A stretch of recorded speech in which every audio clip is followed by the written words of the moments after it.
Alright creator, your mission, should you choose to accept it, is to decipher exactly what YouTube is up to with some of these updates. Bum, bum, bum, bum, bum. As you might expect, these are sensible quality of life updates, but they're only going to make your lives so much easier. I don't think that's going to work. Here's a question for you. What does the subscribe button do? Well, if your answer is... the subscribe button subscribes somebody to a channel? Then I am sorry, you have already failed your mission. That's because YouTube is experimenting with a subscribe plus button, which will merge the subscribe and join buttons into one singular or singularly confusing button. YouTube's rationale for this update is that users were afraid that if they press the wrong button, their device would self-destruct. Bow, bow, bow, bow, bow. Am I going to do this throughout the entire video? You'll have to wait and see. We've seen some viewer confusion around the difference between the subscribe and join buttons that are available on some channels for memberships. So that's cleared everything up then. If you do see a subscribe plus button, remember, it's now also a membership button. It's all a mass to me though. Moving swiftly on, whether you are a content creator wanting to reach a bigger audience or a spy working for the Impossible Missions Force, hang on, IMF. Oh, it makes complete sense now. But you're going to need to speak different languages, right? Well, the good news is 100% of creators in the YouTube Partner Program should now officially have access to auto dubbing. So go check out the upload default settings on your channel to see if this completely free feature is now running on your channel. So if you publish a video in English, YouTube will automatically give you a translated title, description, as well as an audio track in French, German, Hindi, Indonesian, Italian, Japanese, Portuguese, and Spanish. So this is a cool feature that simply broadens the reach of your content to a global audience and has absolutely no drawbacks, right? Agent Wilson, while we are delighted that you are promoting the auto-dubbing feature, we must add the disclaimer that this is an AI tool. Yeah. If we go over to the German dub, for example, it'll sound like this.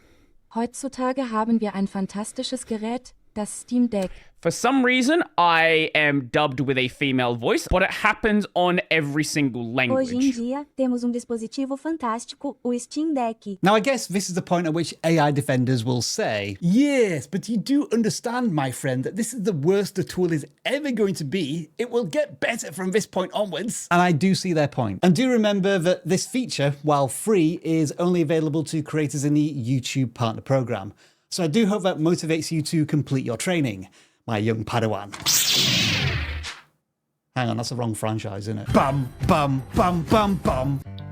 Happy birthday to YouTube. That's right, folks. YouTube has just turned 20 years old, with the first ever video being published on April the 24th, 2005. And to celebrate, those party animals over at San Bruno HQ shared some pretty amazing statistics.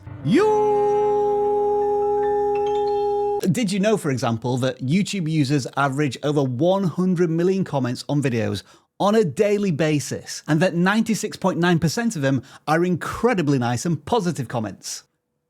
I made that last bit up. And on top of that, on average, 20 million videos are uploaded every single day. And that's helped YouTube break further records in March of 2025. The platform recently hit a brand new all-time high, snagging 12% of the TV and streaming watch time. That's more than literally every other streaming service. As for this button, well, when you tapped it for this video, you did do that right. You contributed to the 3.5 billion times that happens each and every day. As for dislikes, well, I'm afraid I have no idea how many times that is clicked every single day. And there's only one person we can blame for that. Oh, that's hot. That's hot. Now then, everybody loves a good sequel, right? Well, maybe not that one. But this update is exactly that. Remember how excited we were when YouTube unveiled the test and compare for thumbnails feature? Well, what would be the natural successor to such a tool? You gave them the thumbnail A/B testing.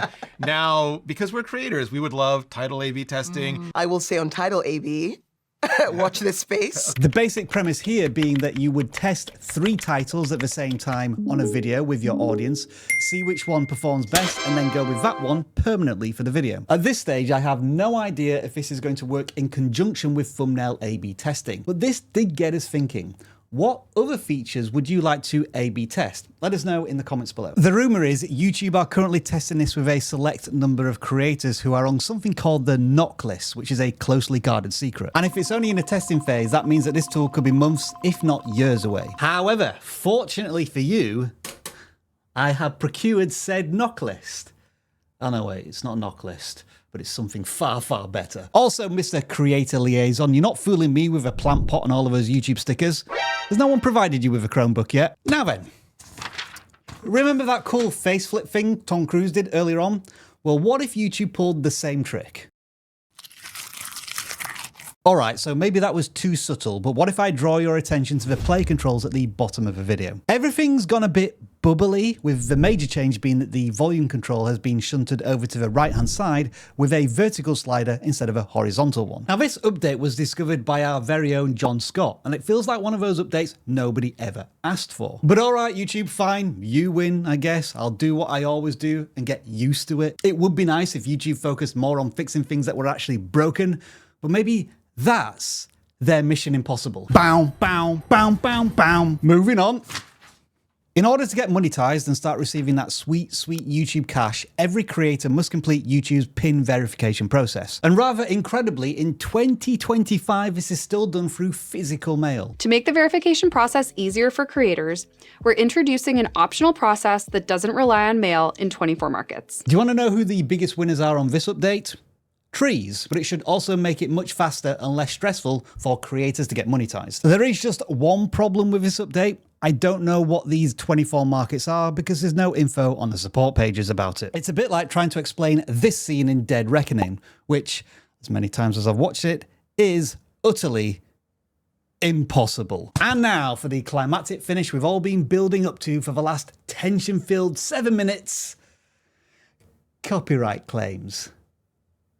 Yay! Well, it's actually the avoiding of copyright claims by using this new YouTube AI music generation tool. Just type in this field, the type of music you need for your video, and it'll generate what looks to be 60 seconds worth of music that you can use with, obviously, zero copyright concerns. Now, if truth be told, I am a little conflicted by this update. Instinctively, you think as a creator, this is going to solve so many problems. But when you think about it a little bit more, it's going to kill so many opportunities for actual human musical artists. And then it makes you think, am I next on the food chain for AI replacement? And when that happens, it truly is mission impossible for creators like you and me.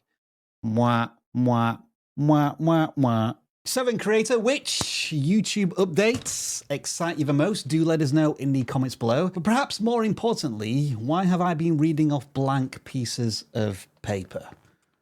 To save trees, I guess.